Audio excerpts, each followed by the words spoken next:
नमस्कार। इसके पिछले भाग में हमने सुना था गोबर भोला के घर से गाय लाता है। गाय को देखने गांव के कई लोग आते हैं। होरी के भाई शोभा और हीरा नहीं आते हैं, बल्कि हीरा ने आरोप लगाया कि होरी ने पहले से पैसा चुरा कर रखा होगा और अब अलगौजा होने पर गाय ले आया। धनिया और हीरा में इस बात को लेकर झगड़ा होता है। आगे इस भाग में गोबर और झुनिया के बीच में हुई बातचीत को हम सुनेंगे। उधर गोबर खाना खाकर अहिराने में पहुंचा। आज झुनिया से उसकी बहुत सी बातें हुई थी। जब वह गाय लेकर चला था तो झुनिया आधे रास्ते तक उसके साथ आई थी। गोबर अकेला गाय को कैसे ले जाता? अपरिचित व्यक्ति के साथ जाने में उसे आपत्ति होना स्वाभाविक था। कुछ दूर चलने के बाद झुनिया ने गोबर को मर्म भरी आंखों से देखकर कहा, अब तुम काहे को यहाँ कभी आओगे? एक दिन पहले तक गोबर कुमार था। गांव में जितनी युवतियां थीं वह या तो उसकी बहनें थीं या भाभियां। बहनों से तो कोई छेड़छाड़ हो ही क्या सकती थी। भाभियां अलबत्ता कभी कभी उससे ठठोली किया करती थी, लेकिन वह केवल सरल विनोद होता था। उनकी दृष्टि में भी अभी उसके यौवन में केवल फूल लगे थे। जब तक फल न लग जाए उस पर ढेले फेंकना व्यर्थ की बात थी, और किसी ओर से प्रोत्साहन न पाकर उसका कौमार्य उसके गले से चिपटा हुआ था। झुनिया का वंचित मन, जिसे भाभीियों के व्यंग और हास विलास ने और भी लोलुप बना दिया था, उसके कौमार्य ही पर ललचा उठा, और उस कुमार में भी पत्ता खड़कते ही किसी सोए हुए शिकारी जानवर की तरह यौवन जाग उठा। गोबर ने आवरणहीन रसिकता के साथ कहा, भिक्षुक को भीख मिलने की आशा हो तो वह दिन भर और रात भर दाता के द्वार पर खड़ा रहे। झुनिया ने कटाक्ष करके कहा, तो यह कहो तुम भी मतलब के यार हो। गोबर की धमनियों का रक्त प्रबल हो उठा। बोला, भूखा आदमी अगर हाथ फैलाए तो उसे क्षमा कर देना चाहिए। झुनिया और गहरे पानी में उतरी। भिक्षुक जब तक 10 द्वारे न जाए उसका पेट कैसे भरेगा? मैं ऐसे भिक्षुओं को मुंह नहीं लगाती। ऐसे तो गली गली मिलते हैं। फिर भिक्षुक देता क्या है? आशीष। आशीषों से तो किसी का पेट नहीं भरता। मंदबुद्धि गोबर झुनिया का आशय न समझ सका। झुनिया छोटी सी थी, तभी से ग्राहकों के घर दूध लेकर जाया करती थी। ससुराल में उसे ग्राहकों के घर दूध पहुंचाना पड़ता था। आजकल भी दही बेचने का भार उसी पर था। उससे तरह तरह के मनुष्यों से साबिका पड़ चुका था। 2-4 रुपए उसके हाथ लग जाते थे। घड़ी भर के लिए मनोरंजन भी हो जाता था, मगर यह आनंद जैसे मंगनी की चीज हो।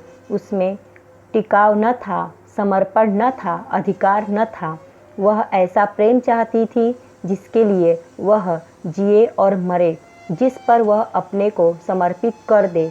वह केवल जुगनू की चमक नहीं, दीपक का स्थायी प्रकाश चाहती थी।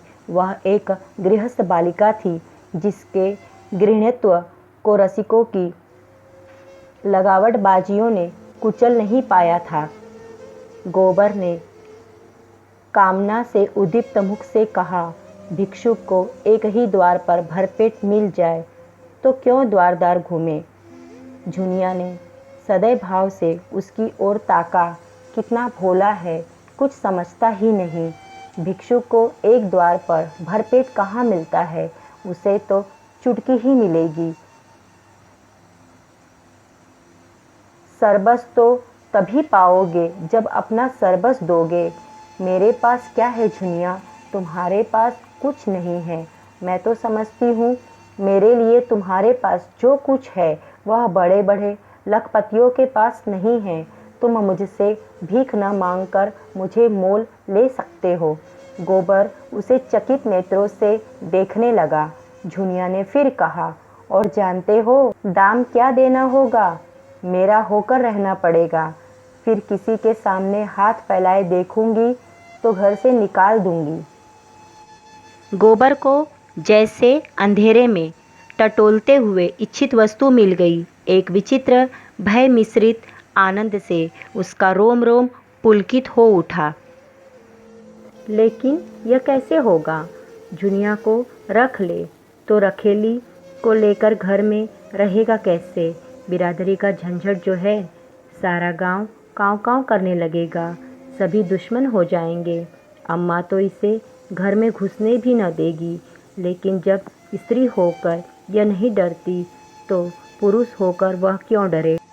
बहुत होगा, लोग उसे अलग कर देंगे, वह अलग ही रहेगा। झुनिया जैसी औरत गांव में दूसरी कौन है? कितनी समझदारी की बातें करती है। क्या जानती नहीं कि मैं उसके जोग नहीं हूँ? फिर भी मुझसे प्रेम करती है, मेरी होने को राजी है।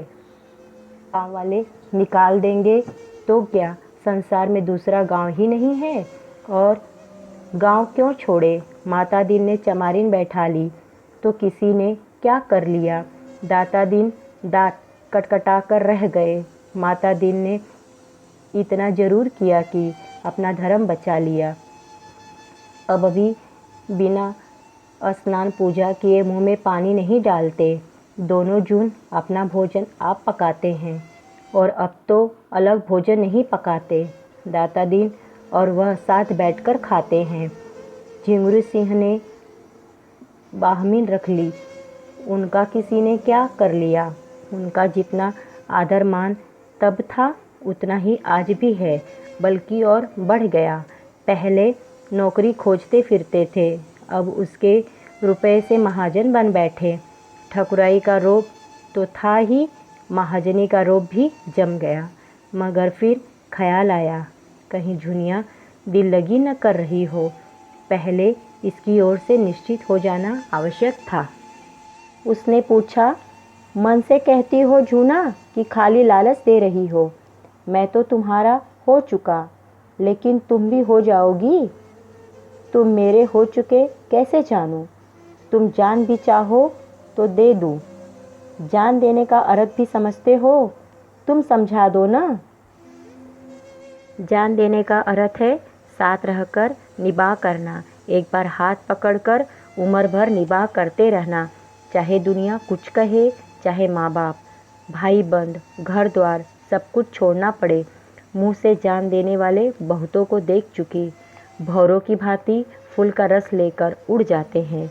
तुम भी वैसे ही न उड़ जाओगे?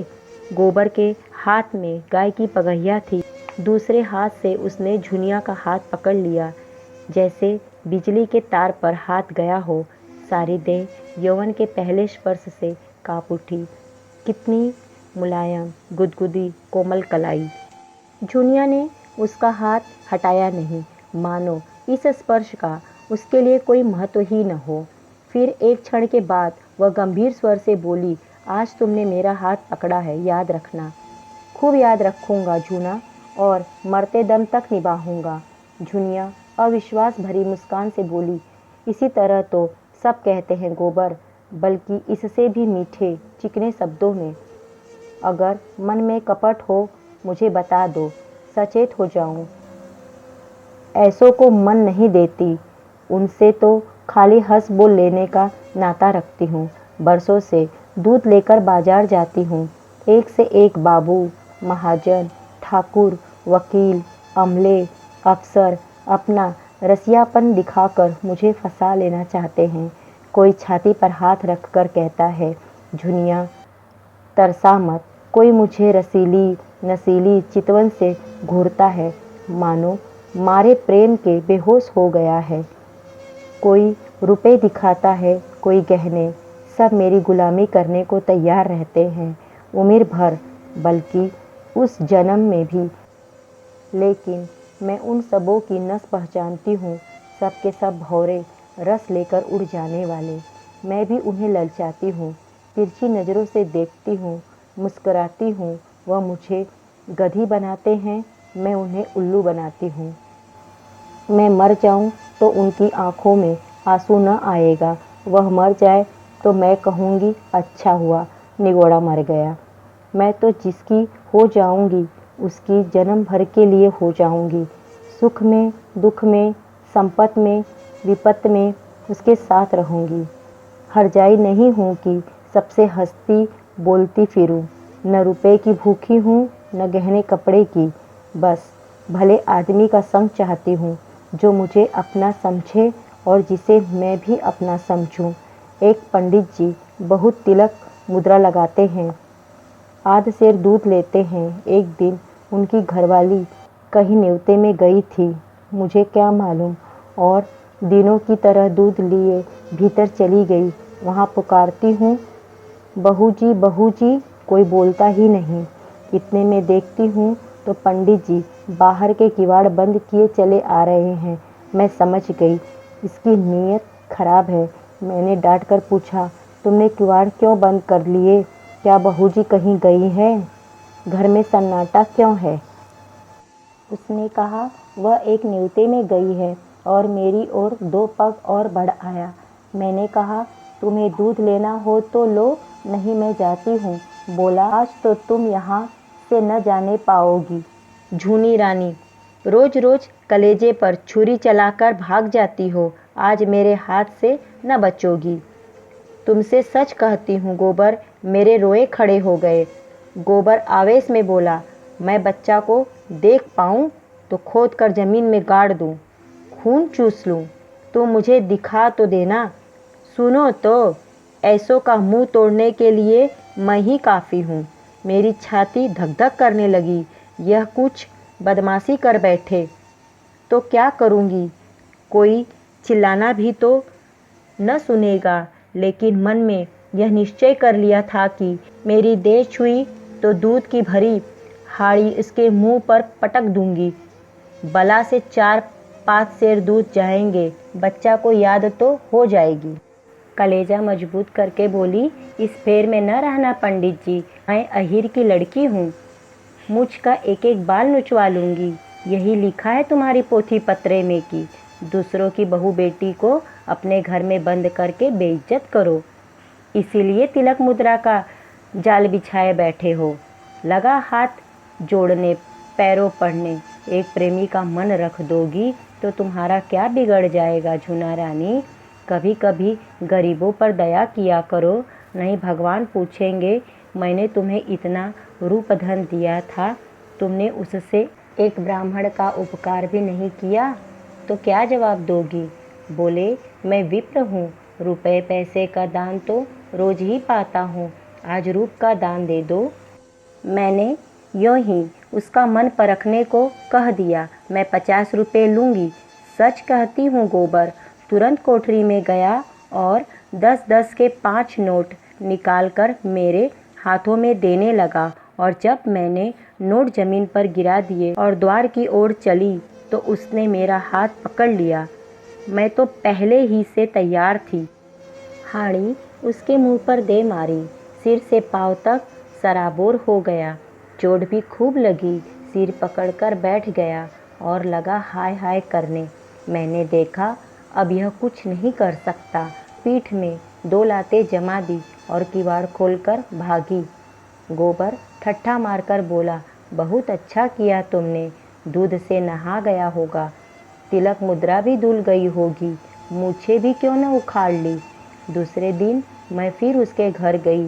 उसकी घरवाली आ गई थी, अपने बैठक में सिर में पट्टी बांधे पड़ा था। मैंने कहा, कहो तो कल की तुम्हारी करतूत खोल दूं पंडित। लगा हाथ जोड़ने। मैंने कहा, अच्छा थूक कर चाटो तो छोड़ दूं। सिर जमीन पर रगड़कर कहने लगा, अब मेरी इज्जत तुम्हारे हाथ है झूना, यही समझ लो कि पंडिताइन मुझे जीता न छोड़ेगी। मुझे भी उस पर दया आ गई। गोबर को उसकी दया बुरी लगी।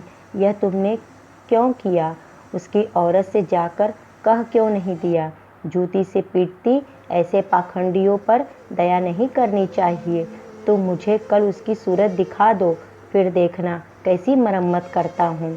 झुनिया ने उसके अर्ध विकसित यौवन को देखकर कहा, तुम उसे न पाओगे, खासा देव है, मुफ्त का माल उड़ाता है कि नहीं। गोबर अपने यौवन का तिरस्कार कैसे सहता, डिंग मारकर बोला, मोटे होने से क्या होता है, यहाँ फौलाद की हड्डियाँ हैं। 300 डंड रोज मारता हूँ, दूध घी नहीं मिलता, नहीं अब तक सीना यूँ निकल आया होता। यह कहकर उसने छाती फैलाकर दिखाई। झुनिया ने आश्वस्त आंखों से देखा।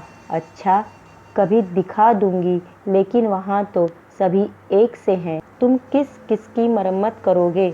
न जाने मर्दों की क्या आदत है कि जहाँ कोई जवान सुंदर औरत देखी और बस लगे घूरने, छाती पीटने। और यह जो बड़े आदमी कहलाते हैं, ये तो नीरे लंपट होते हैं। फिर मैं तो कोई सुंदरी नहीं हूँ। गोबर ने आपत्ति की। तुम्हें देखकर तो यही जी चाहता है कि कलेजे में बिठा ले। झुनिया ने उसकी पीठ में हल्का सा घूंसा जमाया। लगे औरों की तरह तुम भी चापलूसी करने। मैं जैसी कुछ हूँ वह मैं जानती हूँ, मगर लोगों को तो जवान मिल जाए घड़ी भर मन बहलाने को, और क्या चाहिए। गुण तो आदमी उसमें देखता है जिसके साथ जन्म भर निवाह करना हो। सुनती भी हूँ और देखती भी हूँ। आजकल बड़े घरों की विचित्र लीला है। जिस मोहल्ले में मेरी ससुराल है, उसी में गपड़ू नाम के काश्मीरी रहते थे। बड़े भारी आदमी थे। उनके यहाँ 5 सेर दूध लगता था। उनकी 3 लड़कियाँ थीं, कोई 20-20, 25-25 की होंगी, एक से एक सुंदर। तीनों बड़े कॉलेज में पढ़ने जाती थी। एक साइड कॉलेज में पढ़ाती भी थी। 300 का महीना पाती थी। सितार वह सब बजावे, हारमोनियम वह सब बजावे, नाचे वह, गावे वह, लेकिन ब्याह कोई न करती थी। राम जाने वह किसी मर्द को पसंद नहीं करती थी कि मर्द उन्हीं को पसंद नहीं करता था। एक बार मैंने बड़ी बीबी से पूछा तो हंसकर बोली, हम लोग यह रोक नहीं पालते। मगर भीतर ही भीतर खूब गुलछर्रे उड़ाती थी। जब देखूं 2-4 लौंडे उनको घेरे हुए हैं।